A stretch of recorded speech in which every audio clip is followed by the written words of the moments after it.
Bismillahirrahmanirrahim. Assalamualaikum warahmatullahi wabarakatuh dan salam sejahtera. Di usia 68 tahun, Tentera Udara Diraja Malaysia megah sebagai peneraju domen udara. Kita telah melalui perjalanan yang panjang, mengharungi cabaran, mencurahkan pengorbanan dan kejayaan.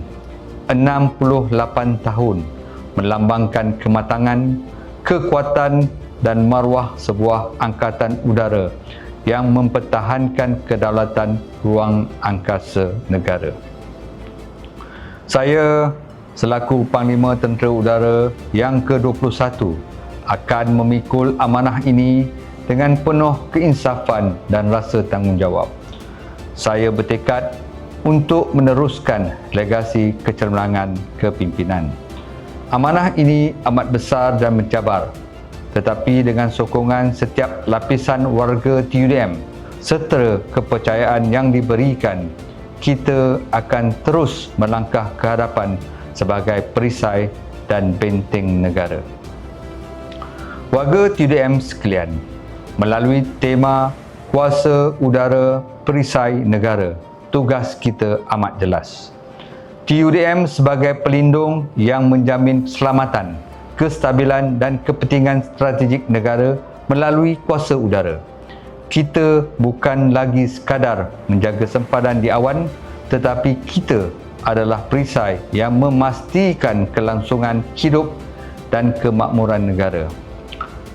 Perwira, bintara dan prajurit udara yang saya banggakan, kekuatan perisai ini terletak pada bahu kita semua. Saya merakamkan setinggi-tinggi penghargaan atas titik peluh, pengorbanan dan kesetiaan anda. Andalah nadi kepada kejayaan angkatan ini. Profesionalisme anda memastikan kedaulatan negara sentiasa terpelihara.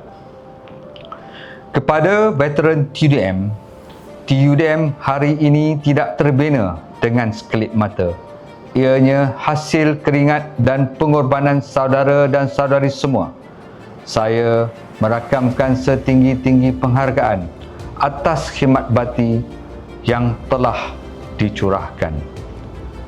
Sempena hari yang bersejarah ini, marilah kita bertafakur dan sedekahkan Al-Fatihah buat semua perwira-perwira negara yang telah gugur.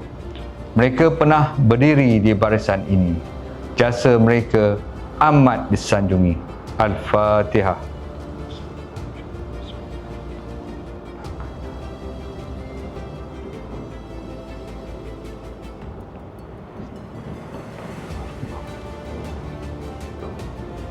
Amin. Kepada seluruh rakyat Malaysia, lanskap keselamatan hari ini pantas berubah. Oleh sebab itu, kita tidak boleh alpa. Permodenan kuasa udara sedang berjalan.